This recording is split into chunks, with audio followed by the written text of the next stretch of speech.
আসসালামু আলাইকুম। আশা করি সবাই ভালো আছো। তোমাদের দ্বিতীয় অধ্যায় লেনদেন থেকে আজ গুরুত্বপূর্ণ কিছু বিষয় দেখাবো যা জানা আবশ্যক। এই অধ্যায়ের মাত্র কয়েকটা বিষয় পরিষ্কার থাকলেই যে কোনো প্রশ্ন সহজ হয়ে যাবে। মানে যেরকমই প্রশ্ন করুক তুমি সমাধান করতে পারবা যদি এই টপিকগুলো ক্লিয়ার থাকে। তো চলো আজকের ভিডিও শুরু করি। তো তোমাদের দ্বিতীয় অধ্যায় থেকে যেই বিষয়গুলো জানা দরকার, প্রথমে তোমাদের জানতে হবে এ সমান সমান এল প্লাস ও ই মানে কি। তো এতে হলো সম্পদ সমূহ, আর এল এ হলো দায় সমূহ, আর ও ই তে হলো মালিকানা সত্ত্ব। তোমাদের জানতে হবে এ সমান সমান এল প্লাস ও ই মানে সম্পদ সমূহ সমান সমান দায় সমূহ প্লাস মালিকানা সত্ত্ব। মানে তোমাদের সম্পদের পরিমাণ যা হবে দায় ও মালিকানার পরিমাণ সেম হবে। তো এটাকে বলে হিসাব সমীকরণ।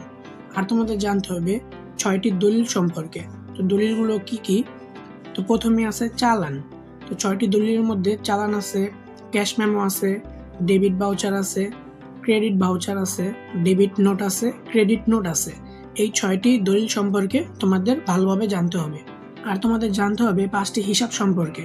এগুলো তোমাদের আগেও শিখিয়েছি, সম্পদ, ব্যয়, আয়, দায়, মালিকানা সত্ত্ব। তো এগুলো ভালোভাবে জানতে হবে। যেমন আগে শিখিয়েছি সম্পদ, এগুলো কি। তো আমি পরবর্তীতে ভিডিও দিয়ে তোমাদের ডিটেলসে দেখাবো যে সম্পদ কোনগুলো, ব্যয় কোনগুলো, আয় কোনগুলো, দায় কোনগুলো, মালিকানা সত্ত্ব কোনগুলো। তো এগুলোর উপর ভিডিও আসবে। তোমাদের যেগুলো দেখাচ্ছি সবগুলোর উপরেই ভিডিও হবে। তোমাদের আরও জানতে হবে যে লেনদেন চিহ্নিত করে কারণ ব্যাখ্যা কিভাবে করে। তো অনেক সময় কারণ ব্যাখ্যা চায়, আবার অনেক সময় সমীকরণ পদ্ধতিতে কারণ ব্যাখ্যা চায়। তো যেটাই চাক তোমাদের এটা জানতে হবে যে কিভাবে কারণ ব্যাখ্যা করে। আবার তো তোমাদের জানতে হবে বিবরণী ছক অথবা টেবুলার ছক। তো এটা ভালোভাবে জানতে হবে। তোমাদের আরেকটা জানতে হবে তারিখ বিবরণ টাকা টাকা ছক অথবা জাতীয় ছক। এটার মানে কি? তো একটা ছক আছে যেখানে তারিখ বিবরণ টাকা টাকা থাকে। তো এটাকে অনেকে তারিখ বিবরণ টাকা টাকা ছক বলে, আবার অনেকে জাতীয় ছক বলে। আমি মূলত জাতীয় ছক বলি। কারণ কারণ এটা হিসাব বিজ্ঞানে অনেক বেশি ব্যবহৃত হয়, তাই এটাকে জাতীয় ছক বলি। আর অনেকে অনেক নামে ডাকে। তো তারপর তোমাদের জানতে হবে মালিকানা সত্ত্ব কিভাবে নির্ণয় করে। তো এটা অনেক সময় মালিকানা সত্ত্ব চায়, আবার অনেক সময় বলে যে অনার্স ইকুইটি নির্ণয় করো, অনেক সময় বলে ও ই নির্ণয় করো।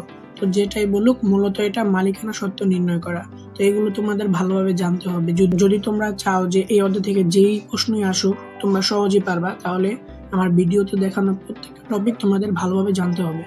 ভিডিওতে দেখানো প্রত্যেকটি বিষয় শেখানো হবে, প্রত্যেকটি বিষয়ের উপর ভিডিও বানানো হবে। মিস করতে না চাইলে আর হিসাব বিজ্ঞান খুব সহজভাবে শিখতে চাইলে চ্যানেলটি সাবস্ক্রাইব করে রাখো। আর ভিডিওটি ভালো লাগলে একটা লাইক দিও। আল্লাহ হাফেজ।